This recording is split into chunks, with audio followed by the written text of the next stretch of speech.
ini tidak menggunakan pupuk dasar. Bahkan lahan ini lahan janda teman-teman ya, lahan janda anak 4. Lah tanaman cabai yang sudah tua seperti itu, itu biasanya tanaman cabai kita tuh yang masih umur-umur seperti ini akan rawan terserang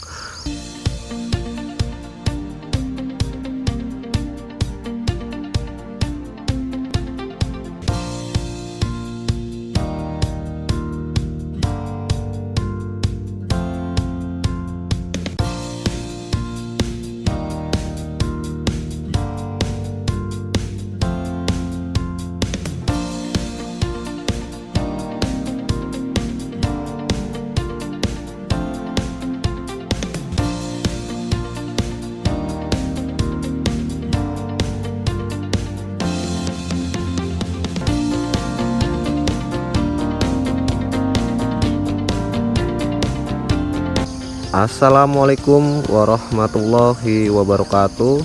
Bismillahirrahmanirrahim. Allahumma sholli ala sayyidina Muhammad wa ala ali sayyidina Muhammad. Baik teman-teman, kembali lagi dengan saya di channel Sukses Tani TV. Semoga teman-teman yang sedang menonton video ini selalu dalam keadaan sehat, dimudahkan segala urusannya, dan dimudahkan dalam mencari rezeki yang berkah. Sebelum saya melakukan penyebaran di tanaman cabai saya yang sekarang umurnya sudah 18 hari setelah tanam, saya akan sedikit mereview perkembangan tanaman cabai kaliber saya ini yang sekarang umurnya sudah memasuki 7 bulan lebih 12 hari. Kondisinya seperti ini teman-teman ya. Dan di umur 7 bulan lebih 12 hari ini saya sudah melakukan pemetikan yang ke-22, dan hari ini rencana saya akan melakukan pemetikan. Maka apabila hari ini saya melakukan pemetikan, maka tanaman cabai ini sudah mampu di pemetikan yang ke-23, dan kondisinya masih seperti ini teman-teman. Teman-teman bisa melihatnya karena ini kondisinya masih sangat pagi, sehingga untuk buah-buahnya belum terlalu kelihatan teman-teman ya. Tetapi kurang lebihnya seperti inilah, bisa teman-teman lihat. Buahnya masih bisa dikatakan lumayan agak rimbun teman-teman ya. Dan alhamdulillah sampai dengan hari ini tanaman cabai saya ini masih bertahan dari serangan jamur penyebab antraknosa. Tentu saja itu ada hal-hal atau langkah-langkah yang biasa saya lakukan, dan itu sudah saya jelaskan di video-video sebelumnya. Alhamdulillah sekali teman-teman ya, di era harga cabai yang sampai hari ini masih bikin kita tersenyum, alhamdulillah sekali tanaman cabai saya ini masih bisa berbuah seperti ini. Teman-teman bisa melihat, dan sudah saya katakan berkali-kali, saya menanamnya ini tidak menggunakan pupuk dasar. Bahkan lahan ini lahan janda teman-teman ya, lahan janda anak 4. Oke teman-teman, kita lanjut saja ke lahan yang sebelah sana.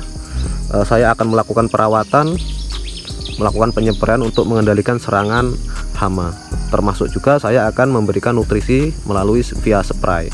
Kita lanjut saja langsung ke sana teman-teman ya.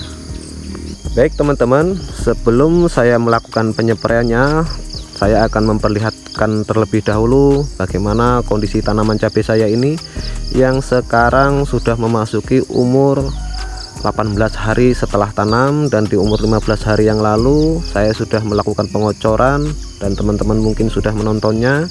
Maka di umur 18 hari ini saya akan kembali melakukan perawatan dengan cara spray.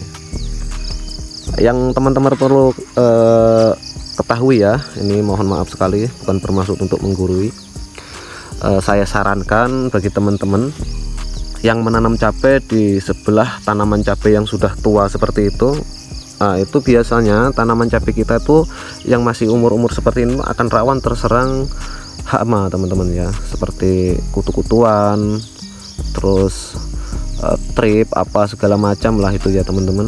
Nah itu rawan sekali, karena yang hama dari sana itu bisa lari ke daerah ke tanaman yang masih muda seperti ini teman-teman, karena ini daunnya masih ya, kalau kita bisa katakan tuh masih enak-enaknya. Oke, saya akan mereview dulu bagaimana sih perkembangan tanaman cabai saya ini setelah umur 18 hari setelah tanam.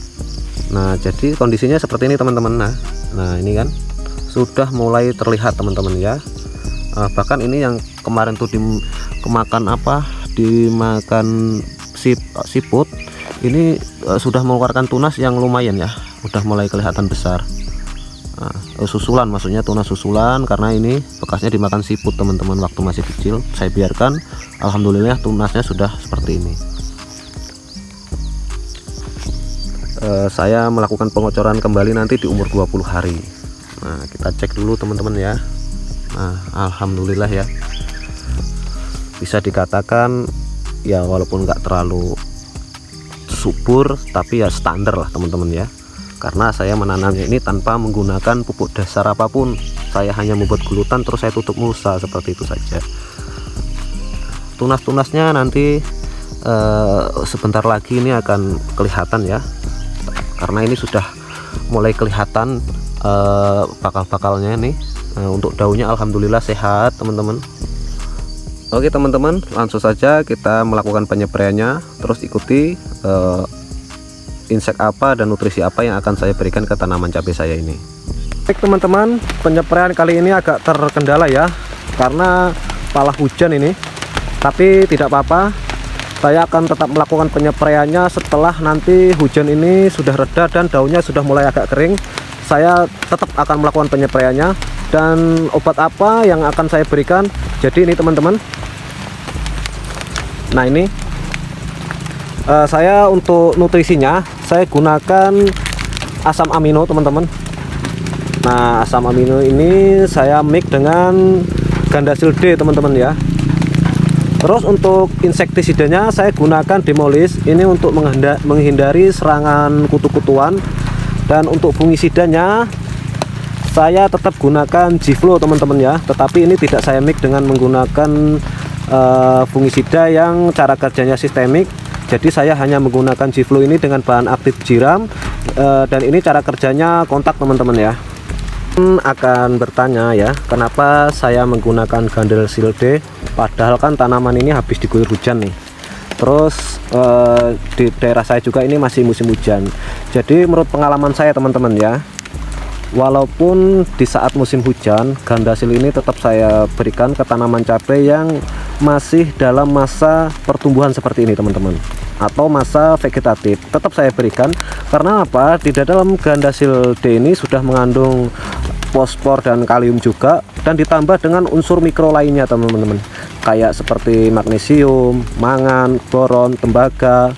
Ini sudah dilengkapi, sehingga saya tetap gunakan Gandasil D untuk tanaman cabai di masa pertumbuhan ini walaupun di musim hujan. Gandasil D ini sudah dilengkapi unsur hara makro mikro yang lengkap teman-teman ya, walaupun unsur nitrogennya itu lebih tinggi.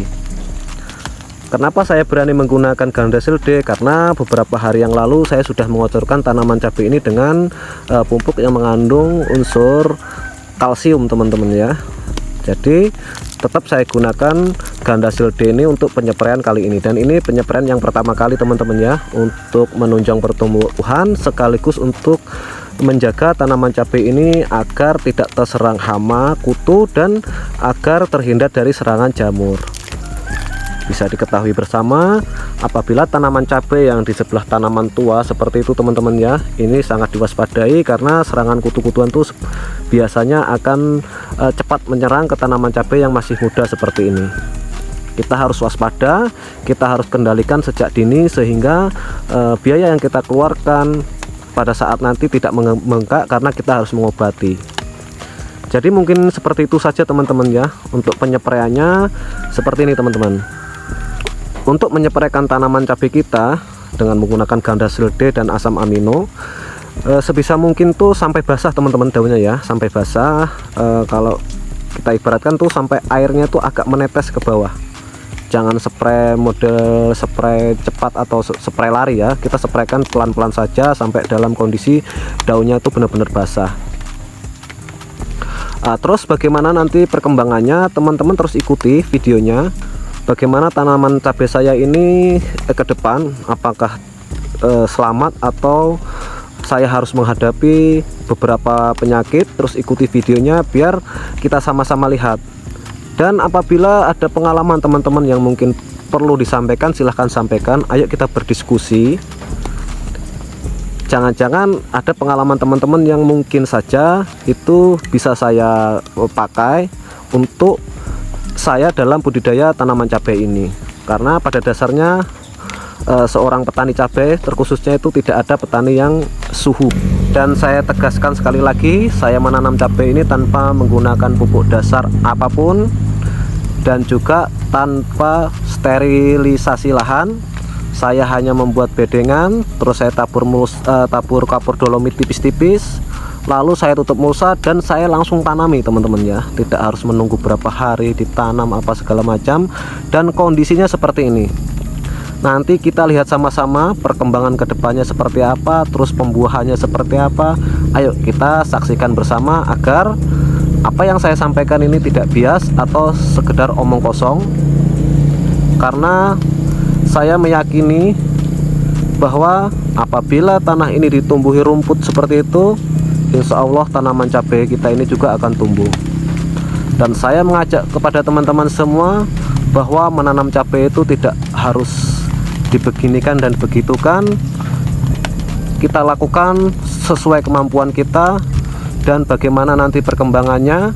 Ayo kita sama-sama belajar agar biaya yang kita keluarkan nantinya itu tidak membengkak. Karena kita jangan terlena dengan harga yang mahal. Bisa kita ketahui bersama, harga cabai itu kadang naik kadang turun. Kalau biaya kita nggak tekan dari awal, siapa tahu nanti harganya turun, jangan-jangan kita nggak untung, malah buntung. Jadi mungkin seperti itu saja teman-teman ya penjelasan dari saya. Ini sudah agak reda, tinggal nunggu daunnya agak kering, terus saya akan melakukan penyepraiannya. Baik, mungkin itu saja teman-teman yang saya sampaikan. Apabila ada kata-kata saya yang mungkin saja menyinggung perasaan teman-teman, saya mohon maaf yang sebesar-besarnya. Karena tujuan saya di sini sekali lagi hanya berbagi pengalaman. Baik, sampai di sini saja saya akhiri. Wassalamualaikum warahmatullahi wabarakatuh. Salam sukses.